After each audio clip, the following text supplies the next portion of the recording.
pessoas que estão nos hospitais à procura de uma cura, de uma cirurgia. E muita gente hoje que estão nos hospitais, irmão, talvez pensando que nem volte mais para casa.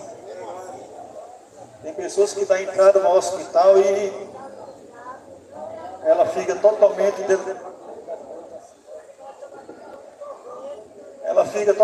delimitada.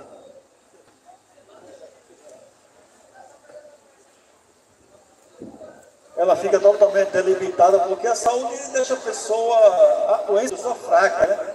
Ela fica muito fraca quando está doente, a pessoa fica sem ânimo, sem vontade, sem coragem, desanimada, cabeça baixa, triste, abatida. Ela fica de uma forma totalmente ruim para ela. E ela fica pensando que não vai mais voltar para casa porque está doente. Pensa que ali vai terminar a vida dela. Porque um doente ele tem muitas flechas negativas, pelo fato de estar com uma doença. Então tem pessoas que entram ali no Laureano, em Jaguari, que é o hospital do câncer. Ali é praticamente uma porta que a pessoa entra e talvez nem saia vivo por ela. E é muitos que entram ali, irmãos, e perdem a vida. Eu tinha um colega que era pastor e era de João Pessoa, foi pastorear em Guarabira, junto com sua esposa, e teve uma inflamação na próstata e lá para cá ele ficou muito delimitado, teve que voltar para João Pessoa, morar na casa dos parentes, e eu tenho ido lá, fui orar, e outras pessoas, e foi cada vez mais inflamando essa doença dessa pessoa. E ele foi fazer tratamento lá no Laureano. Fez a primeira vez, a segunda, mas na terceira ele ficou por lá mesmo. Ele não resistiu em tanta dor, tanta enfermidade, tantas lágrimas, tanta tristeza. Por lá ele ficou e Deus o levou. E é assim que acontece com algumas pessoas que estão doentes. Elas entram no hospital e têm um pensamento negativo. Por mais que alguém ore, dê força, dê coragem, dê ânimo, mas ela, quando entra, ela se sente muito abatida naquele lugar. Amém, irmãos? Mas hoje nós iremos falar sobre uma doença também. Uma pessoa que estava enferma por muitos anos, à espera de uma enfermidade para ser curada. No livro de João, no Evangelho de João, no capítulo de número 5, nós temos ali uma passagem belíssima sobre a cura de um paralítico. A cura de um paralítico, baseado no livro de João, é a única passagem na Bíblia que registra esse episódio, onde mostra uma pessoa que está doente há um bom tempo, à espera de uma cura. Ela não passou só ela não levou só ela não levou só um ano para ser curada, nem ser curada. Ela passou praticamente a vida dela à espera de uma cura, de um milagre. Ela passou muitos anos à espera de uma cura. Ou seja, o tempo que essa pessoa estava doente, o Cristo Redentor, Jesus Cristo de Nazaré, nem tinha nascido ainda. Nem existia a figura de Jesus andando na terra. Mas essa pessoa já estava doente e já estava em um local à espera de um milagre. E essa pessoa estava aguardando um milagre na vida dela. E ela estava sentada lá no ambiente, deitada no ambiente lá, esperando esse milagre. Quantas pessoas hoje estão dentro dos hospitais ou na sua própria casa, deitada, de uma forma muito delicada e esperando que o milagre venha acontecer? Eu conheci um colega aqui no poço e ele dizendo para mim, o médico disse: olha, se você quiser viver mais alguns anos, vá morar em frente da praia. Se por acaso você não for, se sinta que você está debaixo da terra. Tinha um pulmões. E ele foi em frente da praia, vendeu o que ele tinha, negociou e foi morar em frente da praia para respirar o ar puro. E esse ar puro que ele estava respirando, o seu pulmão foi sendo restaurado. E ele dizendo, olha, já estou com 70% do meu pulmão restaurado. Para quem não tinha quase nada, já está bem encaminhado para a saúde. Então ele ouviu o médico e foi para aquele lugar e conseguiu restabelecer a sua saúde. Mas se ele fosse para um outro local, talvez não estaria mais nem vivo. Então, quantas pessoas hoje não têm condição financeira, não tem nenhuma condição de ir para um lugar melhor e fica à espera de um milagre, esperando que o milagre aconteça. Porque se ela não tem condição financeira, ela vai sofrer. Ela vai ficar sofrendo, vai ficar na míngua do povo. Vai esperar que alguém pegue ela, leve até o hospital. Vai esperar que um dia uma pessoa tenha uma boa vontade de buscar ela no hospital e trazer para casa. Porque se não for ela ficar dormindo lá, ela fica lá morando no hospital. Então tem pessoas hoje assim, que ela não tem mais parente para socorrer, para ajudar. Você veja uma pessoa de rua, não tem mais parente. Está ela e o mundo, está ela e Deus. Então, se ela adoecer, vai ficar no hospital. E se o hospital ficar com ela, tudo bem. Mas se não ficar, ela vai ter que sair, vai ter que procurar um lugar. E não tem um lugar para ela ficar. Irmãos, a vida é assim. Para alguns, tem uma vida até boa, regalada. Mas para outros, é uma dificuldade muito grande de se viver. Muito triste. Então, parece ser um prêmio. Quem tem essa bênção de Deus, irmão, agradece ao Senhor. Porque a passagem da palavra de Deus vai nos mostrar exatamente isso. Porque o próprio Jesus, ele quando chega no ambiente onde só tem inferno, havia uma multidão de inferno naquele ambiente, para mais de, sei lá, mais de 1.000, 2.000 pessoas doentes. Jesus, quando chega no ambiente, ele só cura uma pessoa. E em vez de ele curar todas as pessoas, só curou uma pessoa. Então veja que aquela pessoa que foi curada, ela teve um privilégio. A cura é um privilégio de Deus. É uma bênção do Senhor. Então Deus, ele não abençoa qualquer pessoa. Tem algumas pessoas que Deus abençoa e outras não.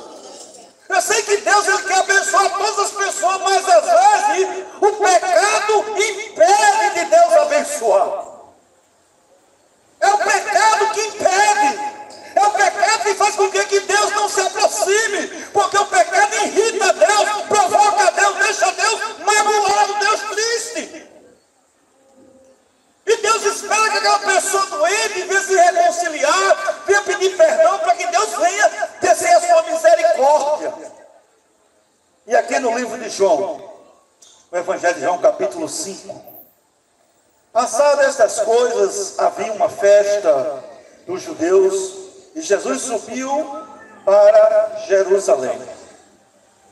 Interessante que diz que Jesus subiu. É porque Jesus, quando a Bíblia quando diz subiu, é porque ele estava numa parte baixa. E para onde ele foi é o Monte Moriá, é o monte onde havia quase o sacrifício de Isaac, com Abraão lá, que Abraão queria oferecer Isaac a Deus. Então esse monte lá era onde estava justamente o local onde tinha o templo de Salomão. Então é uma parte alta, é como se fosse aquele atacadão dos presentes, alto ali, daquele jeito. Então, se eu estou aqui, eu vou subir para lá. Então seria mais ou menos isso. A pessoa sobe para onde vai? Para Jerusalém. Mas em alguns momentos a Bíblia diz descendo, ou seja, está no alto, vai descer para outro lugar. Então, continuando, diz aqui: ora, existe ali junto à porta das ovelhas um tanque chamado em hebraico Betesda, o qual tem 5 pavilhões. Então aqui está descrevendo que naquele lugar havia uma porta das ovelhas. E nas proximidades desta porta havia um tanque chamado Betesda. Ou seja, são 2 quadrados, semelhantes a que está aqui a árvore, 2 quadrados juntos, que formam assim um tanque de Betesda. Interessante que era um pouco íngreme o local. havia uma fonte um pouco mais acima e descia água e caía no primeiro tanque. E aquela água que descia com areia, com barro, com algumas coisas, poeira, ela caía no primeiro. O primeiro borrava a água, caía no segundo. Já que quando caía no segundo, ela já caía purificada. Olha que engenharia daquele tempo, lá atrás. O povo tinha muita inteligência, sabia construir as coisas maravilhosas. Elas conseguiram fazer o primeiro espaço para cair a água que vinha cair com barro, com areia, tudo, ali ela ficava calma e esborrava aquela água limpinha para o outro espaço ao lado. E no outro espaço ao lado, e também o tanque de Betesda, tinha um lado norte e um lado sul, então no outro lado era aquela água que o povo pegava para se lavar, para entrar no templo de Jerusalém. Então o povo se banhava naquelas águas limpas, águas que ali eram purificadas, e entrava no templo. Era daquelas águas ali que se tirava para beber. Então o povo usufruía daquela água. Então veja que coisa maravilhosa. A água descia da fonte, enrolava na areia, descia no primeiro espaço, no primeiro ambiente, ali repousava a sujeira, ela descia água pura para o outro ambiente. E de lá tirava-se água para beber e se lavar. Que coisa maravilhosa Deus fez, né, rapaz? Naquele tempo lá atrás, não tinha essas coisas que tem hoje, né? A engenharia tremenda, linda, as coisas de Deus. Mas continuando, irmão, a porta das ovelhas. Nos dá aqui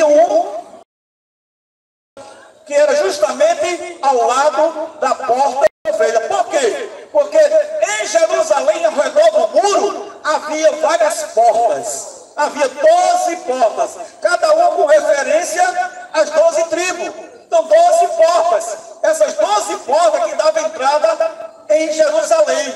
Então, havia uma porta principal chamada Porta Dourada, que é a porta que Jesus entrava, como o povo entrava, para entrar no templo de Jerusalém. Só que esta Porta Dourada, ela está fechada ao dia de hoje. Os muçulmanos, sabendo que Jesus um dia voltaria e entraria por esta Porta Dourada, aí eles fizeram tampar a porta para dizer, não entra aqui. E ainda por cima colocaram um cemitério na frente dessa porta, um cemitério muçulmano. Então eles colocaram ali tanto cemitério como fecharam a porta, impedindo que o mestre não entre por ali, porque há uma passagem lá em Ezequiel, ou melhor, em Zacarias, que aponta que Jesus vai entrar por esta porta na sua vinda. Então, irmãos, eles tentam impedir tudo isso. Mas ele vai saber que quando Jesus voltar, o povo vai estar o quê? Ressuscitado. Vai estar todo mundo ressuscitado. Ele não vai encontrar mais mortos na terra. Ele já vai encontrar o povo tudinho ressuscitado. Vai estar todo mundo já com ele. Na glória. Todos aqueles que choraram, que foram mortos, que foram abatidos, que foram degolados, que foram partidos ao meio, que foram rasgados, que perderam sua esposa, seus filhos, por causa de outra religião. Essas pessoas que morreram por Jesus vão estar na glória com Ele, vão estar junto do Pai. Todas essas pessoas, todas que sofreram por causa do Evangelho, vão estar com Ele. E continuando o texto aqui nos diz que, versículo 3, nestes jazia uma multidão de enfermos, cegos, coxos e paralíticos. Olha só, uma multidão de enfermos. Era muita gente lá doente, muita gente necessitando de cura, de restauração. Era muita gente naquele ambiente, estava lotado de pessoas doentes naquele lugar. No dia que Jesus chegou naquele dia, naquele lugar, havia muita gente doente, mas Jesus se dirigiu só a uma pessoa para dar a cura. Veja o privilégio.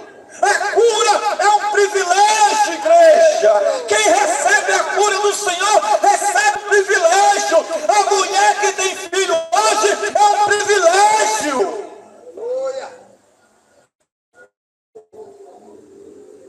texto continua dizendo, versículo 4, esperando que se movesse a água, porquanto um anjo descia em certo tempo, agitando-a, e o primeiro que entrava no tanque, uma vez agitada a água, sarava de qualquer. Não está em todos os manuscritos do passado. Não está em todos os manuscritos do passado, da antiguidade, de onde se extraiu o Evangelho para trazer para a nossa língua, para trazer para o português. Então esse trecho não está nos manuscritos.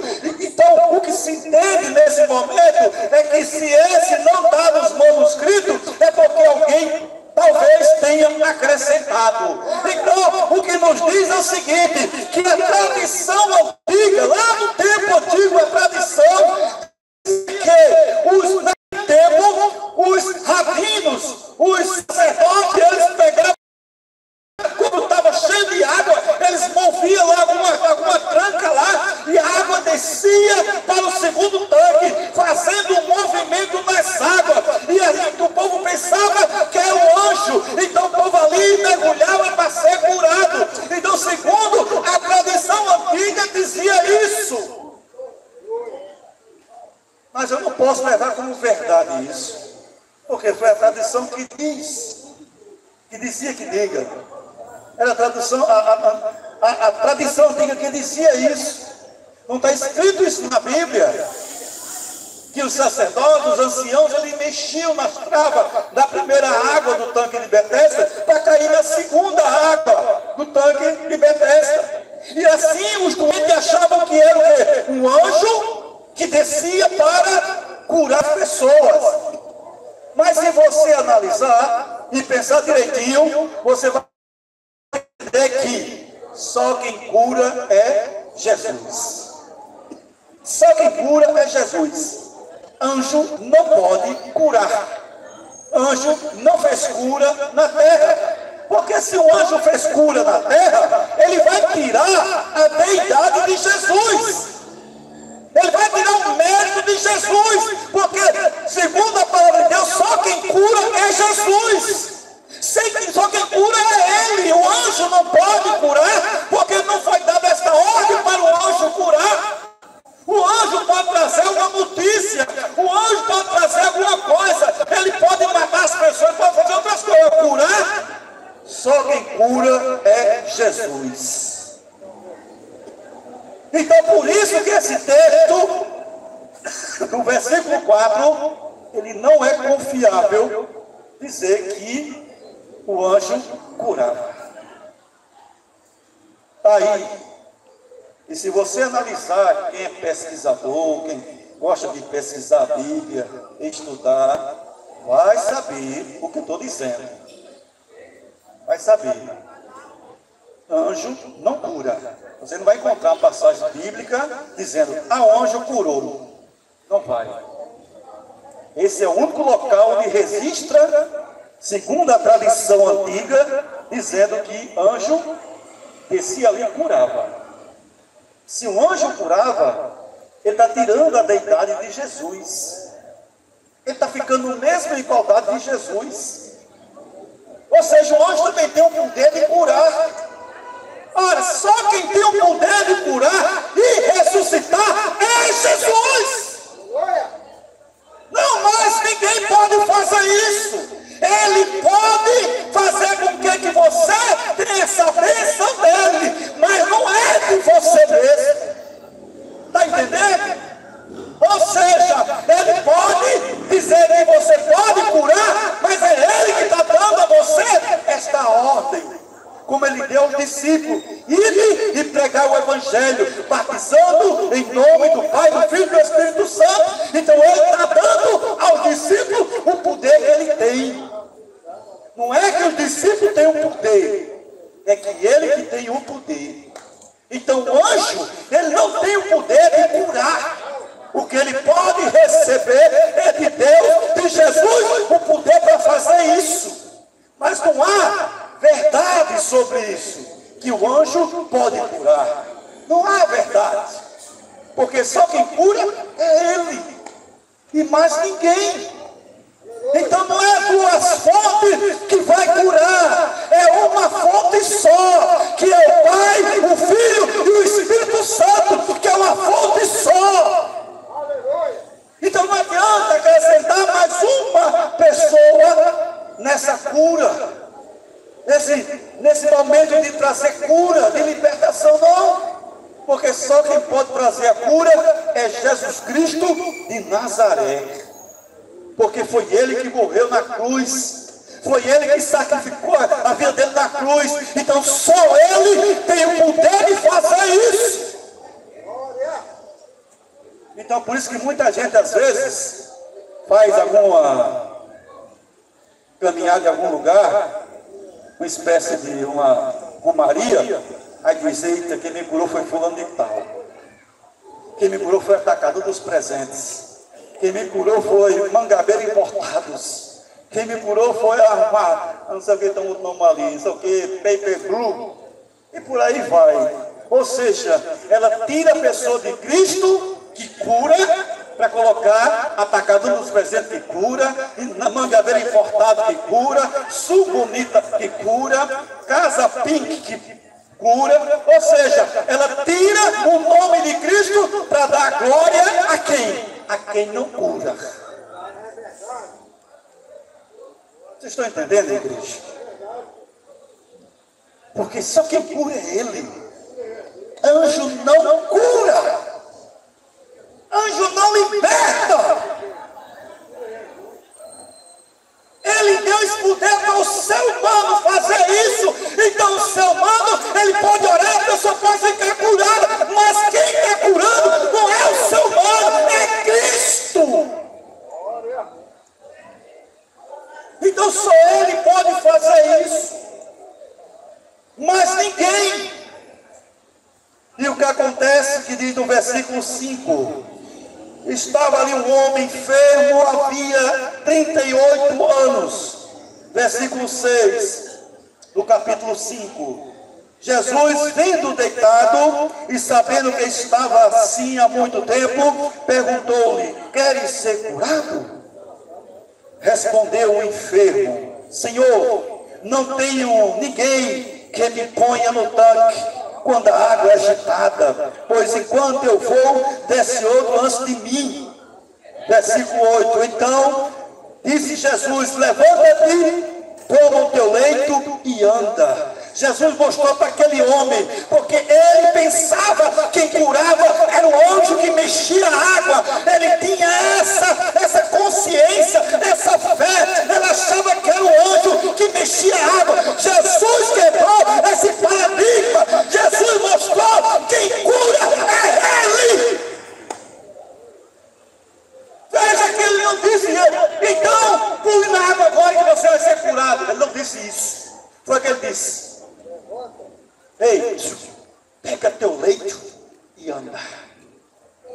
Jesus está dizendo: eu não dependo da água para curar. Eu não dependo de anjo para curar. Eu não dependo de movimento para curar. Porque quem cura é Ele. É Ele que cura. Ele mostrou para aquele homem que estava doente ali e disse assim: olha, eu não preciso de movimento para curar. Eu não preciso de água para curar. Eu estou dizendo agora para você, eu estou dando uma ordem: levanta-te que está doente, pega o teu leito e leva.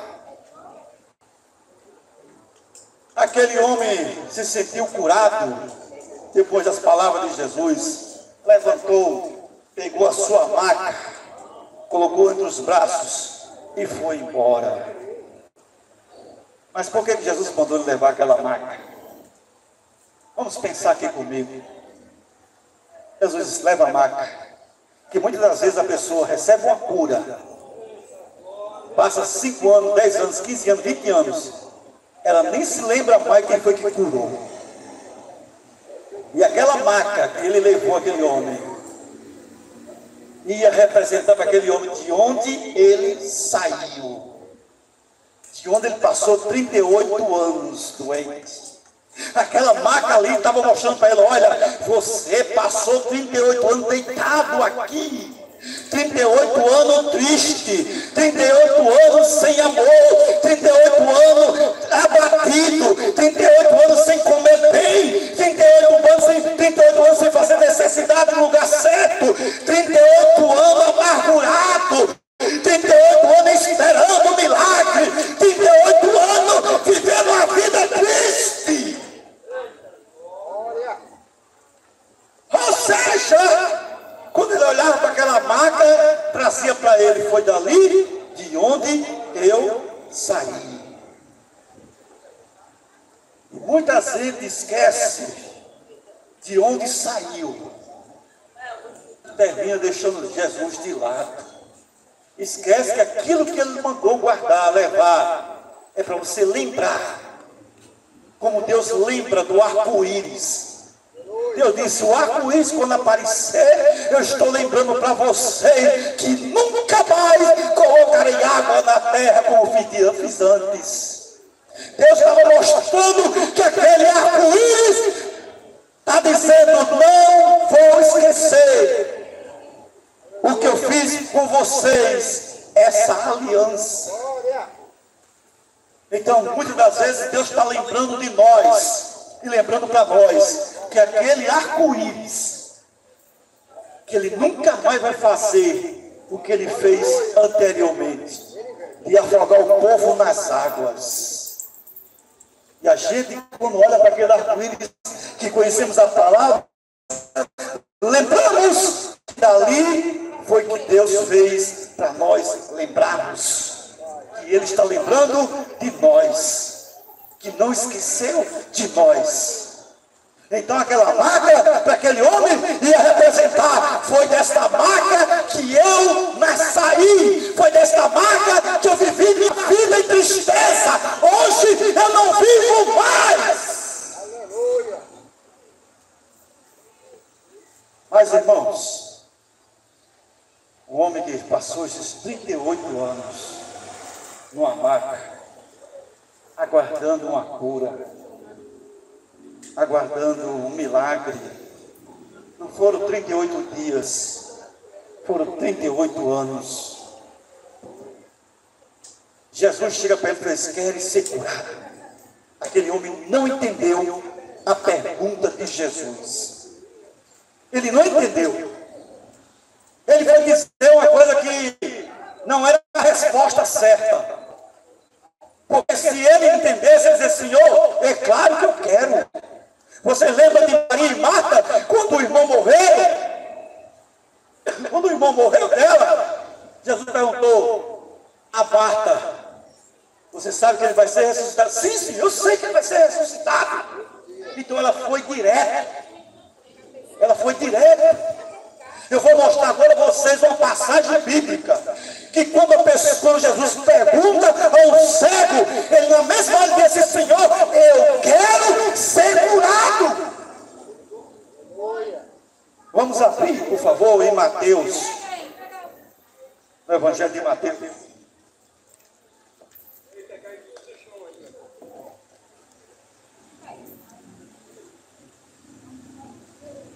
Capítulo de número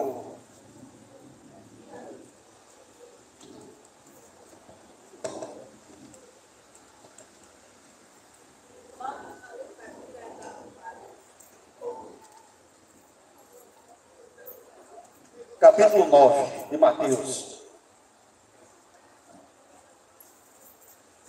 Veja só a resposta deste homem. Mateus 9, 27. Olha só a resposta deste homem. Ou melhor, dos dois, né? Dos dois homens. 9, 27. Partindo Jesus dali, seguiram-no 2 cegos, clamando: tem compaixão de nós, filho de Davi. 28. Tendo ele entrado em casa, aproximou-se os cegos, e Jesus lhe perguntou: credes que eu posso fazer isto?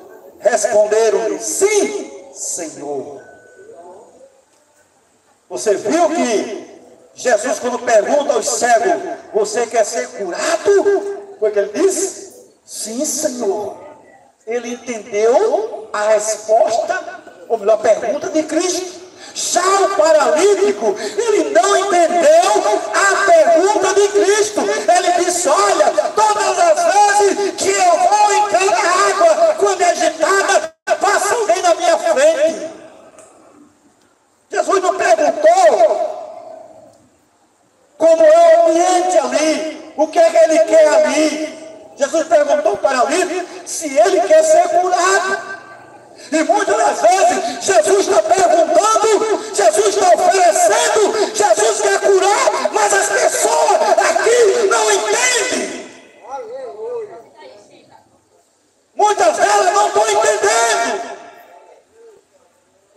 E Jesus está querendo curar a pessoa, mas ela não está entendendo. Assim como o paralítico do tanque de Betesda, ele não entendeu a pergunta de Jesus. Jesus perguntou, mas ele não entendeu a pergunta. Foi necessário Jesus curar ele e deixar de lado. Mas o pior não é isso, igreja. O pior é que este homem pega a maca e vai embora. Mais tarde, ele está no templo de Jerusalém. Agradecer pela cura. Aí Jesus se encontra com ele, no mesmo capítulo de João 5. Jesus se encontra com ele. Quando se encontra, Jesus diz: ei, vem cá. Cuidado, viu? Não pegue mais, para não suceder coisa pior. Jesus adverte ele. Mas por que Jesus advertiu ele? Porque este homem estava em pecado, ou melhor, estava em doença, por causa dos seus pecados que ele vinha cometendo. Ele estava em pecado, em doença, porque ele estava cometido em pecado no passado, e ele não abandonou o pecado, ele permaneceu no pecado. Jesus orientou ele aqui no capítulo 5. Jesus deu uma orientação a ele. Capítulo 5, versículo 13. Versículo 12 que diga, 5:12. Perguntaram-lhe eles: quem é o homem que te disse, toma o teu leito e anda? Mas o que fora curado não sabia quem era, porque Jesus havia se retirado por haver muita gente naquele lugar. 14. Mais tarde, Jesus o encontrou no templo e lhe disse: olha, que já estás curado, não peque mais, para que não te suceda coisa pior. Jesus o advertiu e ele foi covarde, ele foi traíra, ele simplesmente abandonou a Cristo, ele não obedeceu ao Senhor. Jesus tinha advertido ele: olhe, cuidado para você não pecar mais. Ele simplesmente deixou Jesus de lado e foi fazer o que não deveria fazer. Olha a continuação. O homem, versículo 15, o homem retirou-se e disse aos judeus que fora Jesus que havia curado. Ou seja, ele traiu Jesus. Irmãos, tem gente às vezes que está no leito sofrendo. No leito sofrendo. A gente ora e nada acontece.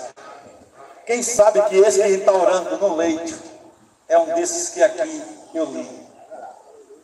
Jesus curou, deu saúde, devolveu a alegria para ele, devolveu a estima para ele, mas ele foi e traiu Jesus. Depois de uma advertência de Jesus, ele ainda foi trair.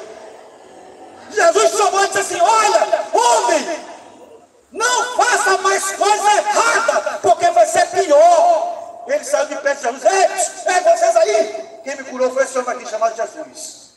ele entregou Jesus aos judeus.